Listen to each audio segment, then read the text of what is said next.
Boker Tov à tous, on arrive à la paracha de Vayetse. Dans cette paracha, on voit que Yaakov Avinu, il est en train donc de partir, de fuir Esav, il s'arrête en plein milieu du chemin, il voit qu'il va faire nuit, il doit s'endormir, il trouve un endroit et il se dit ok, c'est là que je vais dormir pour la nuit. Qu'est-ce qu'il fait? Il va prendre 12 pierres, il va les mettre en dessous de sa tête pour se protéger de l'extérieur. Alors évidemment, on se pose la question, quoi Yaakov, tu crois vraiment que parce que tu vas mettre 12 pierres en dessous de ta tête, ça va te protéger de l'extérieur des bêtes sauvages et des voleurs?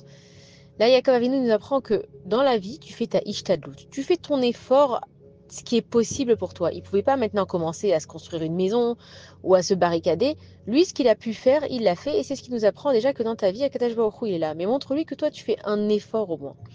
Et donc, Yaakov Avinu, il s'endort sur ses 12 pierres et il dit à Akadosh Baruch Hu, on va faire un signe que si ces 12 pierres, qui sont donc les enfants que je vais avoir, les 12 Shvatim, parce qu'il y avait la prophétie, il le savait, si ces 12 pierres, elles deviennent un, ça voudra dire que tu es avec moi. Et donc il s'endort. Et on dit que Yaakov, il a fait un rêve. Et donc dans ce rêve, il voit une échelle. Et sur cette échelle, on dit qu'il voyait des malachim qui montaient, qui descendaient. Et donc il voit un premier malach qui monte, qui monte, qui monte, qui monte, qui monte, et qui tombe de l'échelle. Un deuxième pareil qui monte plus haut que le premier, mais il finit quand même par tomber. Un troisième qui monte plus haut que le deuxième et qui finit par tomber. Et il voit un quatrième qui monte, qui monte, qui monte, qui monte et qui ne tombe pas. Et donc en fait les 4 malachim, les 4 anges qui montaient sur l'échelle, ça représente les 4 exils du Ham Israël. On connaît le premier exil, c'est celui de Babylonie. Le deuxième, c'est celui de la Perse. Le troisième, c'est celui de la Grèce. Et le quatrième, c'est celui dans lequel on est, c'est celui de Édom. Et là, Yaakov Avinu, il voit le malach, donc qui monte, qui monte, qui monte. Il dit, mais Akadosh Baruch Hu, cet exil d'Édom, il va jamais finir. Je vois le malach qui monte, qui monte, qui monte. Je le vois même plus tellement qu'il est haut. Il dit à Akadosh Baruch Hu, mais quoi, on va jamais sortir de cet exil? Et Akadosh Baruch Hu lui dit à Yaakov, ne t'inquiète pas, c'est moi qui le fera tomber, cet ange qui est là. Maintenant, donc on voit qu'il y a 4 anges, 4 messagers. Il faut savoir que voilà, il y a 4 exils et que dans la vie, on passe tous par 4 stades. Et dans la vie aussi, il y a 4 stades. Ça veut dire qu'il y a le stade de Domem qui est inanimé, le stade de Tsoméar qui est la croissance, le stade de Chai qui est vivant et le stade de Médaber qui est parlé. Alors, on a des plantations qui sont inanimées. On a les végétaux qui sont Tsomer, la croissance. On a Chai, c'est les animaux. Médaber, c'est considéré comme l'être humain. Quand un fœtus, il est dans le ventre de sa maman, il va aussi passer par ces 4 stades. Donc le premier stade, on a dit, c'est d'Omem, celui qui est inanimé. C'est-à-dire que tu viens d'une goutte et donc tu es inanimé, il n'y a pas de vie en toi. Ça représente le premier exil qui est celui de Babylonie, où le Beth Amikdash il a été détruit et donc le peuple il était complètement perdu, il était complètement inanimé. Le deuxième exil qui représente la Perse, c'est au moment de la croissance, c'est-à-dire que le fœtus, quand il est dans le ventre, il va commencer à se développer. L'exil de Perse, c'est l'histoire où il y a eu Pourim, et c'est qu'en fait, le peuple, il a grandi parmi les nations, mais qu'on a eu une croissance parce qu'on a pu reconstruire donc le deuxième Beth Amikdash, c'est qu'on avait corrigé la première faute de pourquoi le Beth Amikdash, le premier, il a été détruit. Le troisième stade, donc c'est l'exil de Grèce, et c'est le stade de Chai qui veut dire vivant, naître. Là, il y a la destruction, donc dans l'exil de Grèce, il y a la destruction du deuxième temple. Et là, en fait, on va vivre dans la galoute. C'est devenu pour nous une habitude de vivre en exil. Et on arrive au quatrième exil, qui est celui de Médaber, celui de parler, celui de Édom. On voit qu'aujourd'hui, effectivement, on est toujours en galoute, mais maintenant, on commence à parler, on commence à se défendre. On a une armée, on a un pays, on existe, on est des juifs et on s'affirme. C'est pas comme avant, on devait se cacher d'entre les peuples. C'est pas comme avant où on était pour chasser, on n'avait pas de terre où aller. Aujourd'hui, on existe et on sait exactement où on est. Donc l'échelle sur laquelle les malachim ils vont monter, ça représente nos exils. Et nous, en fait, on est tous des réincarnations de réincarnation. Ça veut dire qu'on a passé tous les 4 exils et que maintenant, on a fini puisqu'on est dans le quatrième exil. Le quatrième exil, effectivement, c'est le plus long.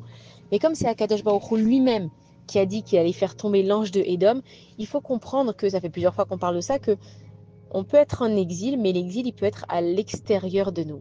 Et quand Yaakov Avinu, il est arrivé de l'échelle, il a dit que Roche, donc la tête de l'échelle, elle est en haut. Pourquoi est-ce qu'on dit Roche? Une échelle, on peut dire le haut de l'échelle. Pourquoi on parle que Roche les Maala? Ça veut dire que si toi, ta tête, elle est sur cette terre, ton corps, pardon, il est sur cette terre, il est bien ancré sur cette terre, tu as besoin d'être sur cette terre. Mais que ta tête à toi, elle est les Maala, elle est en haut avec Akadosh Baruch Hu, alors évidemment que les exils, tu vas tous les passer et que tu vas t'en sortir. Ce qu'il est en train de nous dire, Yaakov Avinu, quand il est en train de dormir et de rêver cette chose-là, on sait que les prophètes, quand ils avaient plusieurs sortes de prophéties, on sait que quand on dort, c'est 1/6 de la mort, et on sait que quand on rêve, c'est aussi une sorte de prophétie. Donc Yaakov, il est en train d'avoir une prophétie qui est pour chacun un message. C'est que effectivement, on passe tous dans 4 exils. Dans nos vies aussi, quand on passe dans le ventre de notre maman, on a ces 4 formes d'existence. On voit tout ce qu'il y a autour de nous. Il y a ces 4 façons aussi de vivre. Kadosh Baruch Hu, il est en train de te dire le Ikar. La principale chose dans ta vie, c'est d'avoir la tête avec Akadosh Baruch Hu. Oui, ton corps, il va s'habiller. Oui, ton corps, il va se doucher. Oui, ton corps, il va travailler. Oui, ton corps, il va marcher au travail. Oui, ton corps, il va faire plein de choses. Mais l'essentiel, c'est que ta tête, elle soit les malas, elle soit dans le ciel avec Akadosh Baruch Hu. Et donc, on dit que notre Neshama, en fait, elle a les pieds dans notre tête et qu'elle est connectée avec Akadosh Baruch Hu. Donc si une personne, elle se sent en exil, elle se sent perdue, elle ne trouve pas Akadosh Baruch Hu, et des fois c'est difficile de voir Akadosh Baruch Hu dans nos vies, il faut qu'on se rappelle qu'on a une connexion permanente. Mais comme on n'est pas sûr de ça, comme on n'y croit pas à fond, on a tendance à l'oublier. Donc Yaakov Avinu, il est en train de nous dire le soir, avant d'aller dormir, on fait Shema Israël, rappelle-toi avec qui tu es et pourquoi tu es venu dans ce monde. Tu es venu ici pour faire des actions. Alors on sait que d'abord, en fait, ça va passer par la pensée. Je vais penser à quelque chose. Donc, entre le conscient et le subconscient, je m'envoie des informations. Ensuite, je vais parler. Quand je vais parler, je vais déjà commencer à apporter une réalité. Parce que jusqu'à maintenant, c'était dans ma tête, j'étais en pleine imagination.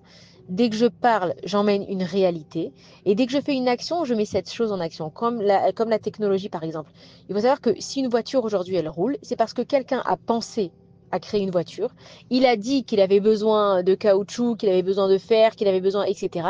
Et ensuite, il a fait la voiture. C'est-à-dire que tout ce qui se passe dans ce monde, c'est une réaction face à la pensée, à la parole et à l'action. Et donc, Yaakov Avinu, c'est ce qu'il nous dit. Il s'est allongé, donc il a émis une pensée, il a rêvé. Dans son rêve, il a parlé avec Akadosh Baruch Hu, il a émis une réalité. Et ensuite, il est passé à l'action quand il a vu carrément les malachim qui sont montés et descendus. Et ensuite, quand il s'est réveillé, il a vu que donc les pierres, elles étaient devenues une seule pierre. On dit qu'il a oint la pierre. Je ne sais pas comment on conjugue voilà, le verbe oindre. Il a oint la pierre. Et la pierre, donc c'était une pierre. Et là, il a compris que Akadosh Baruch Hu, il était avec lui en exil. Nous, on pense que Akadosh Baruch Hu, il nous a laissés en exil. Pas du tout. Akadosh Baruch Hu, il est avec nous. Et ce qu'il cherche Akadosh Baruch Hu, c'est que dans notre exil, on met tellement Akadosh Baruch Hu qu'il n'y ait plus de place pour l'exil. Parce que c'est comme quand dans ma vie, je suis dans une situation où je vais être stressée, par exemple. Je donne tellement de place au stress que le stress, il commence à faire partie de ma vie. C'est-à-dire que je rentre tellement le stress dans ma vie qui me remplit tout entièrement. Et des fois, je vais dire, je suis stressée dans tout mon corps. Comment ça se fait? C'est parce que j'ai tellement donné de l'importance au stress que le stress, il a pris de l'importance. Alors que si je sors le stress, comment je sors le stress? D'abord par ma pensée. Je dis, ok, là, je suis en train d'avoir une situation, je suis stressée. Je mets les choses en action avec ma parole. Non, je vais pas être stressée. Akadosh Baruch Hu, il est là. Si je passe par là, c'est parce qu'il y a quelque chose à faire. C'est que Akadosh Baruch Hu, il sait exactement pourquoi il m'envoie pas là et pourquoi il m'envoie cette chose-là. Et quand je passe à l'action, c'est que effectivement, je sors le stress et je suis ragoua, je suis calme. Donc, ce qui nous apprend en fait, Yaakov Avinu, c'est comment passer de l'état de victime à l'état de acteur dans nos vies et de comprendre que quand on fait ça, qu'on a la tête en haut, qu'on pense à Akadosh Baruch Hu, qu'on sait que c'est lui qui gère ce monde, que peu importe combien d'efforts je vais faire, c'est Dieu qui gère. C'est pour ça que je fais ma ishtadlout. Je fais un effort d'aller travailler. Je fais un effort d'être gentil. Je fais un effort d'aller étudier. Je fais un effort de nettoyer quelque chose. Mais je sais que la finalité de la chose, c'est Akadosh Baruch Hu. Et quand on réagit comme ça, alors là, on comprend que Akadosh Baruch Hu, il est avec nous et qu'on n'a plus à craindre d'être en exil. Shabbat shalom à tous et des bonnes nouvelles.